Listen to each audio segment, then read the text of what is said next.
زمانے میں ایک شام میں کوئی آدمی تھا، وہ بیچارہ بہت غریب ہو گیا. بولو بیچارہ بہت غریب ہو گیا. کھانے کے لانے ہو گئے، گھر کے لانے ہو گئے، بیوی پریشان، بچے پریشان، اس کی بیٹیاں پریشان، اور اس کے سر پہ قرض چڑھتا گیا.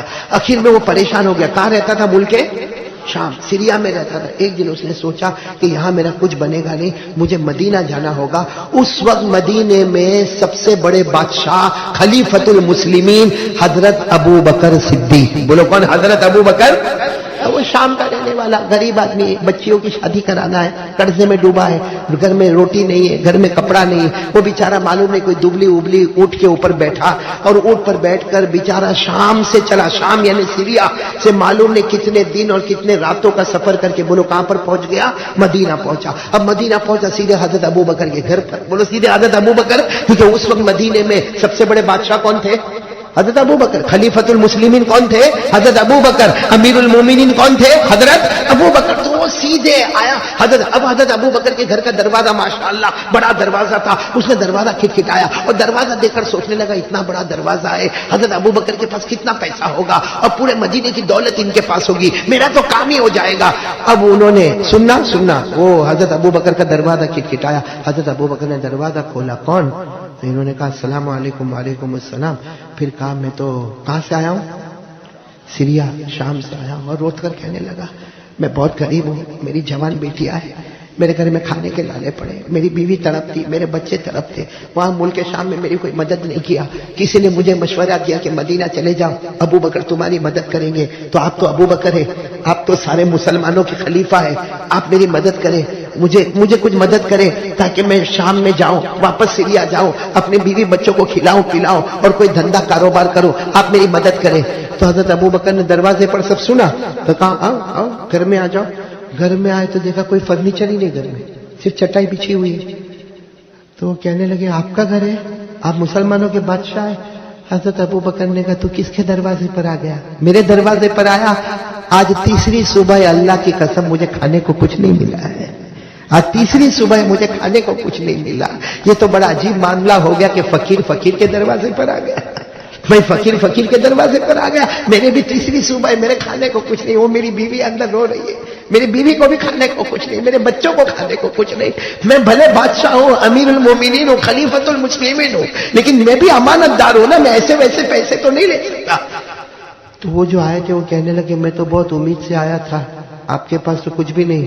حضرت ابو بکر نے فرمایا سننا، بولنا سبحان اللہ بولنا. حضرت ابو بکر نے فرمایا میرے پاس کچھ نہیں، عثمان کے پاس چلے جاؤ، جو تم مانگو گے عثمان تمہیں دے دیں گے. بولو سبحان اللہ.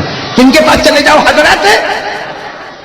تو کہنے لگے آپ کچھ لکھ کر دو نا، میں تھوڑی پہچانتا ہوں حضرت عثمان کون ہے، آپ کچھ لکھ کر دو، میں جا کر بتاؤں گا کہ میرے کو ابو بکر. تو حضرت ابو بکر نے کہا لکھوں گا بھی نہیں اور میرا نام بھی مت لینا. وہاں میرے نام لینے کی ضرورت نہیں اور لکھنے کی ضرورت، صرف جا کر اتنا کہہ دینا، سلام کر کے اتنا کہہ دینا میں غریب ہوں، مصطفیٰ کا غلام ہوں. حضرت عثمان سنتے ہیں کہ مصطفیٰ کا غلام ہے، جو ہوتا ہے لٹا دیتے ہیں. بولو سبحان اللہ. اب وہ غریب کہاں سے آئے تھے؟ سیریا سے.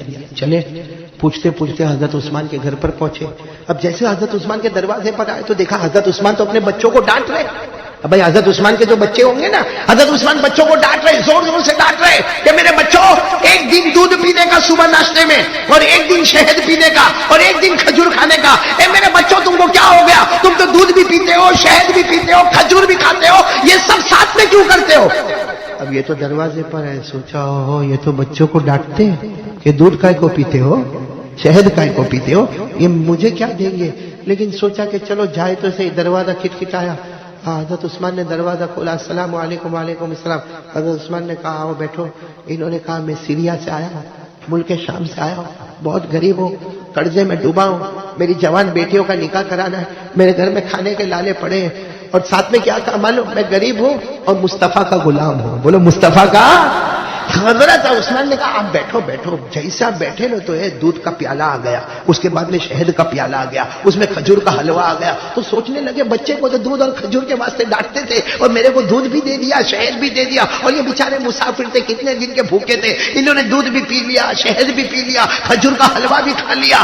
اس کے بعد میں حضرت عثمان نے فرمایا دیکھو باہر اونٹ کھڑا ہے، باہر ایک اونٹ, تمہارا یہ اونٹ ہے نا بہت دبلا پتلا ہے, اس کو یہاں چھوڑ دو, دیکھو ایک بڑا تازہ اونٹ میں نے رکھا ہے اور دوسرا بھی ایک اونٹ رکھا ہوا ہے, ایک اونٹ پر تم بیٹھ جاؤ اور دوسرے اونٹ پر میں نے کپڑے بھی رکھا, برتن بھی رکھا, گلہ بھی رکھا, اناج بھی رکھا, تم کو 1 سال تک کوئی فکر کی ضرورت نہیں, آرام سے جاؤ, بیوی بچوں کا پیٹ بھرو. اور سنو ایک بڑا ٹھیلا دیا, اس میں 6000 سونے کے ٹکڑے رکھے ہوئے ہیں, جس کو دینار بولتے, دینار, 6000 دینار رکھے ہوئے, یہ بھی لے کر جاؤ.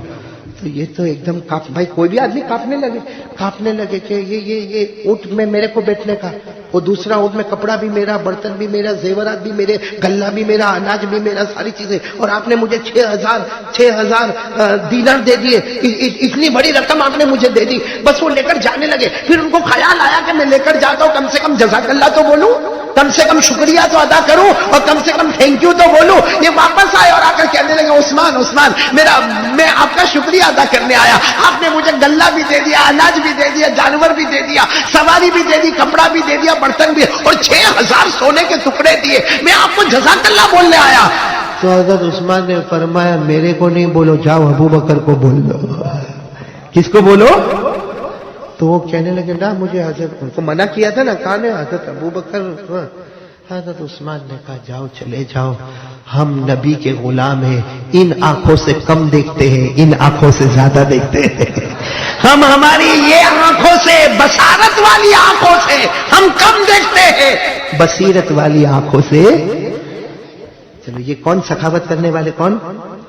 اچھا یہ بتاؤ, وہ جو غریب آئے تھے انہوں نے سوچا ہوگا کہ 6000 دینار دیں گے, سوچا ہوگا 1000 دیں گے, 2000 دیں گے, لیکن مشہور ہے نا, آدمی کی سوچ ختم ہوتی ہے, حضرت عثمان کی سخاوت وہاں سے شروع ہو جاتی ہے. لیکن اب میں آپ کو مدعے پر آؤں, یہ کون سا زمانہ؟ حضرت ابو بکر کا زمانہ, حضرت عثمان نے اتنا دیا.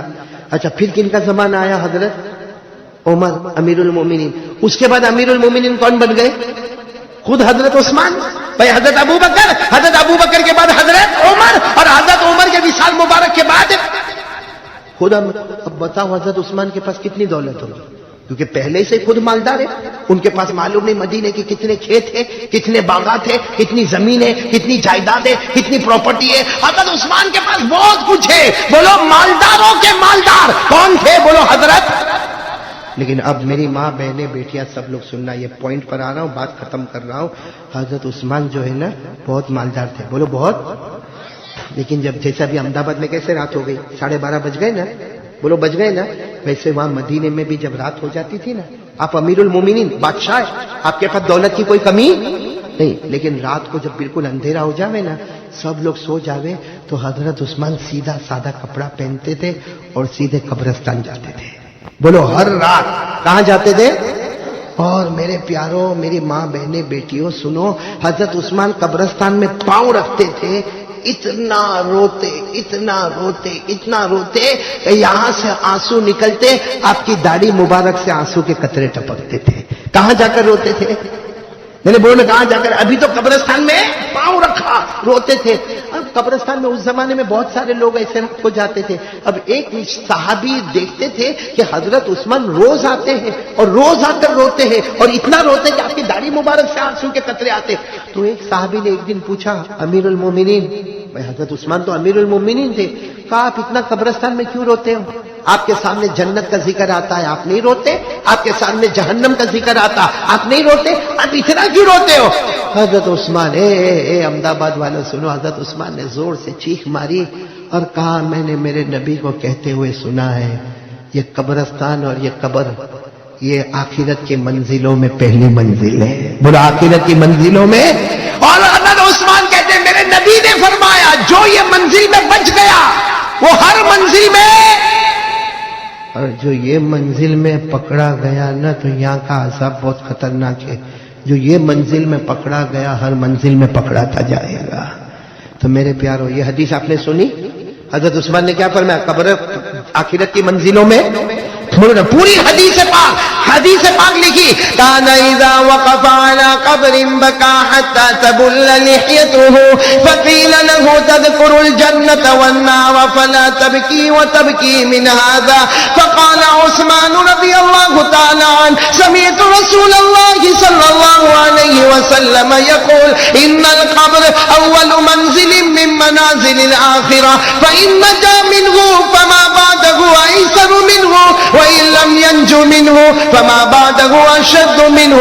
حضرت عثمان فرماتے قبر آخرت کی منزلوں میں بولو سب سے جو اس میں بچ گیا, آواز نہیں آ رہی, جو اس میں بچ گیا اور جو اس میں پکڑا. بہت پیارا واقعہ, بہت پیارا واقعہ, دل کو ہلا دینے والا واقعہ. میرے دوستوں مکہ مکرمہ میں جناب نبی کریم صلی اللہ علیہ وسلم, ساتھ میں کہہ دو صلی اللہ علیہ وسلم. میرے دوستوں مکہ مکرمہ میں ہمارے آقا محمد رسول اللہ صلی اللہ علیہ وسلم ایک گلی سے گزر رہے ہیں اور گلی کے کنارے پر وہ ظالم بیٹھا ہوا جس کو ہم ابو جہل کہتے ہیں. گلی کے کنارے پر ابو جہل بیٹھا ہوا اور اس کے ساتھ اس کے دوست احباب بیٹھے ہوئے اور شراب کا دورہ چل رہا اور ہمارے آقا محمد رسول اللہ صلی اللہ علیہ وسلم وہاں سے گزر رہے. آپ کو معلوم ہے ہمارے نبی کی شان یہ تھی, ہمارے نبی کی شان یہ تھی کہ آپ جب راستے سے گزرتے تھے آپ کی آنکھیں جھکی ہوئی ہوتی, آپ کی نگاہیں جھکی ہوئی ہوتی. ہمارے نبی صلی اللہ علیہ وسلم اس گلی سے گزر رہے, گلی کے کنارے ابو جہل بیٹھا ہے اور اس کے دوست احباب بیٹھے. بس میرے دوستو ابو جہل کی نظر پڑی کہ محمد رسول اللہ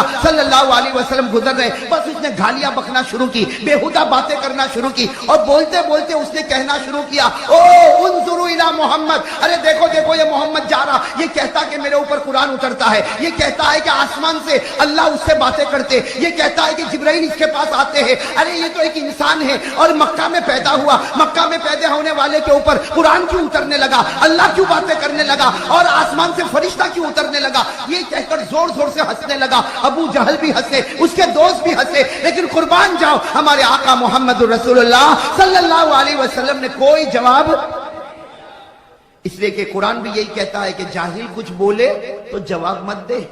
بھئی جاہل کچھ بولے تو جواب. اللہ نے فرمایا وَإِذَا خَاطَبَهُمُ الْجَاهِلُونَ قَالُوا سَلَامًا. اللہ فرماتے اگر کوئی جاہل تیرے سامنے کچھ بولے سلام کر کے چلا جا, آگے جواب دینے کی ضرورت نہیں. وَإِذَا سَمِعُوا اللَّغْوَ أَعْرَضُوا عَنْهُ وَقَالُوا لَنَا أَعْمَالُنَا وَلَكُمْ أَعْمَالُكُمْ سَلَامٌ عَلَيْكُمْ لَا نَبْتَغِي الْجَاهِلِينَ. اللہ فرماتے بڑے نیک ہیں وہ لوگ جو جاہلوں کی باتوں میں نہیں آتے, صاف صاف کہہ دیتے تم پر سلام, تم تمہاری زندگی ہم ہماری زندگی. تو ہمارے آقا صلی اللہ علیہ وسلم بھی مکہ کی گلی سے کہو گزر رہے. کوئی جواب دیا بھائی, ساتھ میں کہو کوئی جواب دیا. تو ابو جہل کو بڑا غصہ آیا کہ محمد کو اتنا سب بولا لیکن محمد نے کوئی جواب نہیں دیا. تو اپنے دوستوں کو کہا 11-12 دوست سے کہا اٹھو اٹھو ان کے پیچھے چلو. اب وہ 11-12 سب کے سب گلی کے کنارے سے نکلے اور ہمارے نبی کے پیچھے چلنے لگے اور بےہودہ باتیں کرنے لگے, گالیاں بکنے لگے. ہمارے آقا محمد رسول اللہ صلی اللہ علیہ وسلم پر پتھر مارنے لگے. ہمارے آقا صلی اللہ علیہ وسلم پیچھے مڑے اور کہا تم چاہتے کیا ہو, ای شیء تریدون, تم چاہتے کیا ہو. تو ابو جہل نے کہا ہم یہی چاہتے ہیں کہ تم ایک مرتبہ کہہ دو کہ میں نبی نہیں ہوں, تم ایک مرتبہ کہہ دو میں رسول نہیں ہوں. ہمارے آقا صلی اللہ علیہ وسلم کی آنکھوں میں آنسو آئے. فرمایا اگر تم لوگ ایک ہاتھ میں سورج رکھ دو اور ایک ہاتھ میں چاند رکھ دو اور کہو کہ میں یہ کہوں کہ میں نبی نہیں, میں مر سکتا لیکن کہوں گا میں نبی ہوں, میں پیغمبر ہوں, قرآن مجھ پر اترا, اللہ مجھ سے باتیں کرتا اور جبرائیل مجھ سے باتیں کرتا اور اللہ کسی کو نبی بنائے اسے کوئی روکنے والا نہیں ہو سکتا. نعرہ تکبیر, نعرہ تکبیر, محمد کا دامن. اللہ اگر کسی کو نبی بنائے تو کوئی روک نہیں سکتا. تو وہ جتنے ابو جہل کے ساتھ تھے انہوں نے کہا آپ سچ بتاؤ آپ نبی ہے. ہمارے نبی نے کہا بے شک کہو بے شک میں نبی ہوں. کہا آپ رسول ہے, کہا بے شک میں رسول ہوں. کہا اللہ آپ سے باتیں کرتے, کہا اللہ باتیں کرتے. آسمان سے فرشتہ میرے پاس آتا, میں غار ہرا میں تھا, اللہ نے فرشتے کو بھیجا اور صرف فرشتہ آتا نہیں, فرشتہ آتا نہیں, جبرائیل آتے ہیں اور اللہ کے حکم سے میرے قدموں کو بھی چومتے ہیں. سبحان اللہ. اب میرے دوستو سننا, وہ جتنے تھے تھوڑی دیر کے لیے سناٹے میں آئے اور کیا کہا آپ اپنا چہرہ اس طرف کر دو. ہمارے نبی کو کہا آپ اپنا چہرہ ہمارے آقا صلی اللہ علیہ وسلم نے کہا بھائی کیا ضرورت ہے کہ میں چہرہ اپنا دوسری طرف کر دوں؟ کہا نہیں، آپ اپنا چہرہ اس طرف کر دو، آج ہم آپ کا امتحان لینا چاہتے ہیں۔ قربان جاؤ، ہمارے آقا محمد رسول اللہ صلی اللہ علیہ وسلم نے اپنے چہرے انور کو پھیرا، انہوں نے جلدی جلدی اپنے ہاتھوں میں کوئی چیز کو اٹھایا، کسی نے کنکر کو اٹھایا، کسی نے پتھر کو اٹھایا، کسی نے لکڑی کو اٹھایا، کسی نے کھجور کی چھال کو اٹھایا، کسی نے مٹی کو اٹھایا، یہ 12-13 تھے، سب نے چھوٹی چھوٹی چیز کو اپنے ہاتھوں میں اٹھایا اور اپنی مٹھی کو یوں بند کر دیا اور پھر کہا اے نبی اب ہماری طرف دیکھو۔ ہمارے آقا صلی اللہ علیہ وسلم نے دیکھا، اب وہ 11 کے 12 سب کی مٹھی بند ہے، کسی کی مٹھی میں پتھر، کسی کی مٹھی میں کنکر، کسی کی مٹھی میں لکڑی، کسی کی مٹھی میں کھجور کی چھال، کسی کی مٹھی میں مٹی ہے، کسی کی مٹھی میں کوئی چمڑے کا ٹکڑا ہے۔ سب نے اپنی مٹھی کو بند کیا اور کہا اگر آپ نبی ہے، اگر آپ پیغمبر ہے، اگر قرآن آپ پر اترتا ہے، اگر اللہ آپ سے باتیں کرتے ہیں، اگر جبرائیل آپ کے پاس آتے ہیں تو بتاؤ ہماری مٹھی میں کیا ہے؟ اگر بتاؤ گے تو ہم آپ کو نبی مانیں گے اور اگر نہیں بتاؤ گے تو ذلیل کر کے آپ کو مکہ سے نکال دیں گے۔ میرے دوستو، میں آپ سے پوچھتا ہوں کیسا کڑا امتحان ہوگا؟ ارے ہوگا کہ نہیں ہوگا؟ قربان جاؤ میرے دوستو، حدیث پاک سنو، حدیث پاک میں کیا لکھا؟ فتبسم رسول اللہ صلی اللہ علیہ وسلم، فتبسم رسول اللہ صلی اللہ علیہ وسلم، ہمارے نبی ان 11-12 کی طرف دیکھ کر مسکرانے لگے۔ کہو سبحان اللہ۔ آپ تو مسکراتے تھے تو جنت بھی ابھی جوانی آ جاتی تھی۔ ہمارے آقا صلی اللہ علیہ وسلم نے 11-12 کو دیکھا اور مسکرا کر کہنے لگے جو نبی آسمان کی باتیں بتاتا ہو وہ یہ کیوں نہیں بتا سکتا کہ تیری مٹھی میں کیا ہے؟ سبحان اللہ۔ جو نبی آسمان کی باتیں بتاتا ہو، جو نبی جبرائیل سے باتیں لیتا ہو، جو نبی پروردگار سے باتیں کرتا ہو، وہ یہ کیوں نہیں بتا سکتا کہ تیری مٹھی میں کیا، تیری مٹھی میں کیا، تیری مٹھی میں کیا؟ ہمارے نبی نے مسکرا کر کہا کمال یہ نہیں کہ میں بتاؤں تمہاری مٹھی میں کیا ہے، کمال یہ ہوگا کہ تمہاری مٹھی میں جو چیز ہے وہ بتائے گی کہ میں کون ہوں۔ سبحان اللہ، سبحان اللہ۔ کمال یہ نہیں کہ میں بتاؤں تیری مٹھی میں کیا، اور عجیب بات ہے ہمارے نبی بتاتے بھی گئے، کہو سبحان اللہ۔ کہا کمال یہ نہیں کہ میں بتاؤں تیری مٹھی میں کیا، تیری مٹھی میں کنکر ہوگا، اس کی مٹھی میں حقیقت میں کنکر ہے، تیری مٹھی میں پتھر ہوگا، تیری مٹھی میں لکڑی کا ٹکڑا ہوگا، تیری مٹھی میں چمڑے کا ٹکڑا ہوگا، تیری مٹھی میں کھجور کی چھال ہوگی۔ کہا کمال یہ نہیں کہ میں بتاؤں تیری مٹھی میں کیا، تمہاری مٹھی خود بتائے گی کہ میں کون ہوں۔ ہمارے نبی نے اتنا فرمایا، کتنے تھے؟ 11-12 تھے نا، سب یوں کھڑے ہوئے تھے یوں، اور سب نے مٹھی کو ٹائٹ بند کیا ہوا تھا اور بالکل مضبوطی کے ساتھ بند کیا، لیکن ہمارے نبی نے فرمایا تیری مٹھی بتائے گی کہ میں کون ہوں۔ تو ہر ایک کی مٹھی کبھی ادھر حرکت کرے، وہ کہے آٹومیٹک ایسا کیسا ہوگا، پھر یوں کرے، پھر وہ مٹھی ادھر حرکت کرے، پھر وہ اپنی مٹھی کو صحیح کرے۔ ہمارے نبی نے کہا چھوڑ دے، اب تو وہ نبوت کی گواہی دینے والی ہے، سبحان اللہ۔ اب تو وہ نبوت کی گواہی دینے والی۔ میرے دوستو، ہمارے نبی نے صرف اتنا کہا، ہر مٹھی کے اندر سے آواز آئی۔ میرے احمد آباد کے بھائیوں، دل کھول کر وہ آواز بتاؤ جو آواز ہر مٹھی میں سے آئی ہے۔ کیا آواز آئی؟ اشہد ان لا الہ الا اللہ واشہد ان محمد رسول اللہ۔ ہر مٹھی نے کہا ہم گواہی دیتے کوئی معبود نہیں مگر اللہ اور یہ اللہ کا رسول ہے۔ اور ہر مٹھی سے آواز آئی، جس نے محمد کا دامن پکڑا وہ جنتی بن گیا، جس نے محمد کا دامن چھوڑا وہ جہنمی بن گیا۔ میرے دوستو کتنے تھے؟ 11-12 تھے نا۔ جب سب کی مٹھی سے آواز آنے لگی تو سب نے کہا، سب نے، صرف ابو جہل نہیں، باقی جتنے تھے سب نے ایک آواز کہا کہ اگر بے جان کنکر، اگر بے جان پتھر، اگر بے جان لکڑی، اگر بے جان کھجور کی چھال، اگر بے جان چمڑے کا ٹکڑا یہ نبی کو پہچان سکتا، ہم جان والے کیوں نہیں پہچان سکتے؟ 12 کے 12 نے ایمان قبول کر لیا۔ نعرہ تکبیر، نعرہ تکبیر، محمد کا دامن۔ لیکن ایک نے ایمان قبول نہیں کیا، کون؟ ابو جہل نے ایمان قبول نہیں کیا۔ تو ہمارے آقا محمد رسول اللہ صلی اللہ علیہ وسلم کی آنکھوں میں آنسو آ گئے۔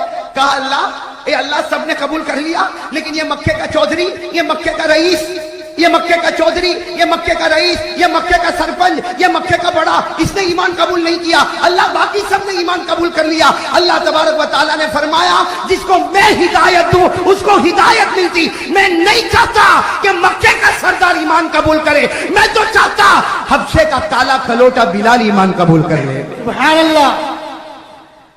اور ابو جہل کیا بولنے لگا؟ یہ تو جادو ہے۔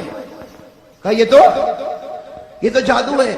ابو جہل نے اتنا کہا یہ جادو ہے، اللہ تعالیٰ نے فوراً آیت کریمہ اتاری جس سے ابو جہل کے چہرے پر ایک تماچا پڑا۔ اس نے کہا جادو ہے، اور حضرت جبرائیل آئے اور کہا ابو جہل کو کہہ دو وَإِن يَرَوْا آيَةً يُعْرِضُوا وَيَقُولُوا سِحْرٌ مُسْتَمِرٌّ وَكَذَّبُوا وَاتَّبَعُوا أَهْوَاءَهُمْ وَكُلُّ أَمْرٍ مستقر۔